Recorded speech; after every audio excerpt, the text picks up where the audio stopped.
The breakdown. So, as Alex said earlier, the drums needs to be really, really loud. Another thing that we really care about is the bass, the sub. Yeah. How does that work? And as you probably heard, with some of the layers, they don't sound very full or very subby in any way. And that's because we kind of want pure sub to come from like a sine wave. And you probably saw that in tutorials online too. But yeah, that's kind of how we get that sound. And Alex actually came up with a really cool technique that we use a lot, which is what we call like a sub scope, where you can actually see your sub, so you can see the relationship and the phase between your kick and your sub, and those things has to be, in line. Yeah. So what we have set up here is an Ableton rack with two chains, one that just is empty, but it passes audio, and one that has its output turned off, and it has a EQ with a low pass filter at around 100 hertz going into a waveform view. So this will basically show you your low end, and we can look at it right now. No, we cannot.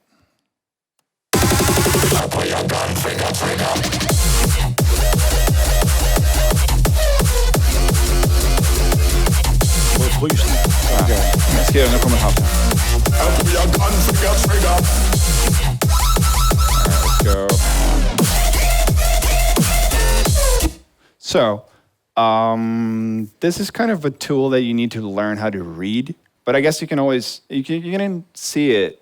Like, this is a full and clean low end. You got the kick poking through, and you have the sub bass here. So if you try and set this up and you run a bunch of your the tracks that sound good through it, you can sort of get an idea of what it should look like. If you start seeing dips and peaks, it means that something's interfering with your sub bass.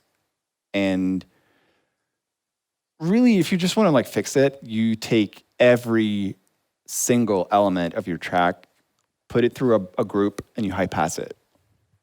The only thing that should be allowed to operate below 80 hertz should be your kick and your sub bass. Maybe your snare if you have a super heavy subby snare. Yeah. Once you just high pass everything, you can get as loud of a mix down as you want. Yeah. And also you can see that there's a separation. This way you can actually see that you have a separation between your notes and between the kick and the bass. Sometimes the note length can also, that's what I talked about earlier, if you have a sustained note, it'll trick your ear into think that it's louder than it really is. And you need separation in your notes. No overlapping notes. You will create phase issues. And sometimes if you render it to disk, you'll get some DC offset that will sound horrible. And you just need to be really alert on that. So that's what we spend a lot of time doing. And the way we kind of figured this out was listening to all Rob Swire stuff. And no joke. Kind of analyzed everything. So yeah. So there was a time when we would do this. We would have our kick, and I would just sort of go like this, and you can tell that actually kind of not. This is phase aligned-ish. Where it dips down as the kick ends, it dips down as the sub comes in. But that's just being a crazy person. If you do that for every single sub, note, you will be aligning kick and sub phase for a whole day. So you need to sort of like there are like diminishing returns to any technique. If you get too crazy, that's good. Like you went there and you saw what was there, then you take the important things and you sort of like go back to a more sensible place where you're not doing this all day. So all of our stuff goes through side chains that are very, very so this kick is enabled. You can see like, okay, this is 129 milliseconds. That's what we'll set our sidechain to. So it only ducks in that exact duration. So basically it does this. And then I tweaked, this is another funny thing we can show them that we didn't talk about though. It's a lot we didn't talk about. There's a lot we didn't talk about. I'm just gonna do this real quick. Where's my Serum? You see, he has way too many plugins. When, you guys are familiar with Serum, I assume. You can go in here and you have bins for your fundamentals and your harmonics. So if you pull this up, you get a sine wave. If you pull the second one up, you get your second harmonic and the third one. So typically our sub basses will look like this, where you have like a strong fundamental, and then you add in either the second or the third harmonic, depending on the key of the track and just the other elements of the track. And then you lock the phase, no random, and then you can sort of move the phase and see how it looks in relation to the kick. So that way you don't have to like do the manual moving around. The manual moving around, yeah. So what do you think?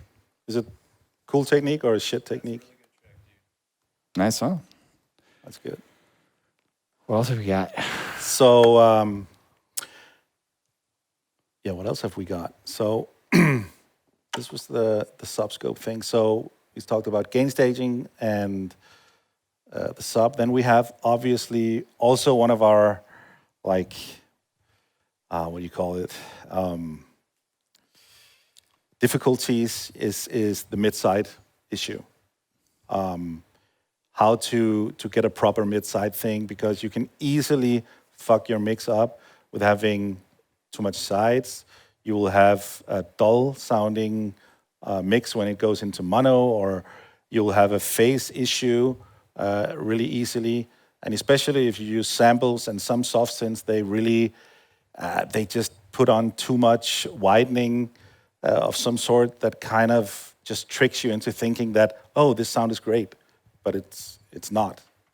So it's all about looking at the phase issue and how much stereo do you really have in your mix, because you want it to be really well balanced so that the sides are not too loud compared to the mids. Yeah, I mean, I spent the better part of my day just listening to. I feel like Rob like really got this right. Mm-hmm. And that sort of, we confirmed that when we were in the studio with them, where we talked about how your sides or your stereo image is basically its own mix down. And I went back to some of our tracks and I just like, I listened to the sides and I was horribly embarrassed. I was like, wow, I thought I knew how to mix, and I clearly do not. So for instance, are you guys familiar with the difference between like left and right, mono and mid side? Like mids are what's the same thing in both speakers. Sides are the difference, right? So if you listen to a track, am I getting ahead of myself here or no? No, it's fine. All right. Let's do it because this is important. This is the thing that we spend a lot of time doing.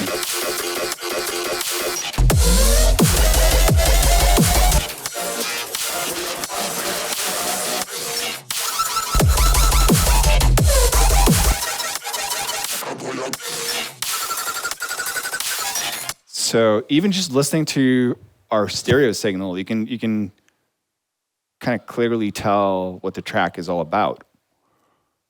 Before we sort of tweaked this, it was just a big wash of reverb. Yeah.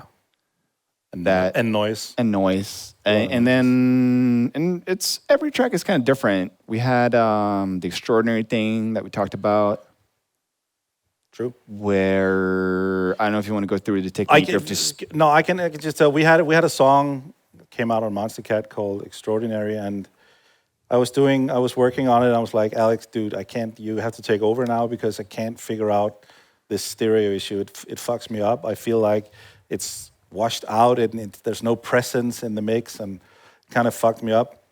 Send it over to Alex. And he was like, shit, I don't know. And then he was like, okay, let me start from the beginning. And he just put everything in mono.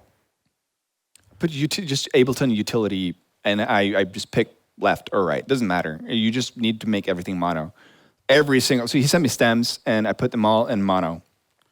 And then all of a sudden, the mix started sounding clearer and actually, in the end, bigger and brighter. And it felt more right. So one thing we can say, a trick we definitely can say is take care of your sides. Don't make them too loud. But loud enough. But loud enough to feel that it's actually stereo. You have to bear in mind that when you go to a concert, you don't have a keyboard player and a bass player that are, one is here and the other one is over there. They're more tight together, so you usually don't have like a huge stereo image when listening to music. So, and how the brain perceives music is also different. You don't, like when we're talking right now, obviously the sound is coming out of the speakers, but the direct sound from us is what you actually want to hear, and that's what your brain actually picks up. So, like spatial cues are super, super important, but don't make it too wide because your brain can't figure out what the hell you're listening to. And that's kind of why some mixes, they sound really fucking weird. Yeah. There was a point in time where I felt kind of bad about relying on meters and just graphs and whatever for how things were supposed to sound, because I was like, I should be able to pick up on that. But it's a great tool that you can use. So for instance, and this is kind of embarrassing, but I just learned how to read a correlation meter not that long ago, maybe a couple of years. We have some noise from probably some waves bullshit analog plugin running here. Anyways, typically, do you guys know how to read a correlation meter? Right, so you have 0, 1, 0, -1, sorry, 0 and +1. If this thing peaks over here at -1, it means that you have full cancellation. If you try to like mono or mid a signal that sits over here, you will get silence. The left speaker is playing the complete opposite of the right one. If you're at 0, it means that your sides are as loud as your mids. And if you are at a +1, it means that you have a mono signal. So, again, if you look at your favorite tracks, you'll probably find them like hovering around 0.5. I mean, we can try it right here.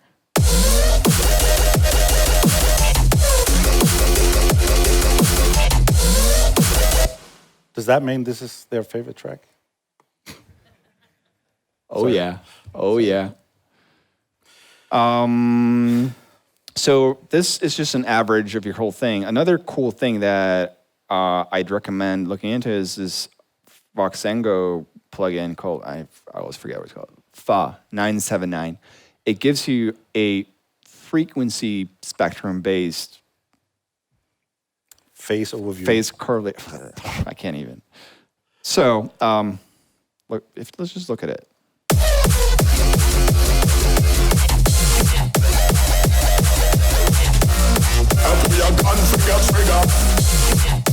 So this is the same thing. You have +1 full mono at the top, equal loudness mid-side in the center, and like full cancellation at the bottom. So you can tell our low end is mono, and then as you go up in the frequency spectrum, it gets wider. Yeah, takes time to learn how to read that, but recommend it. Yeah. So that's kind of some of the things that we thought we'd teach you, because we spent a lot of time, many years, figuring out how to get that sound. We know it's not really sound design, but we'll get into the sound design thing a little bit later.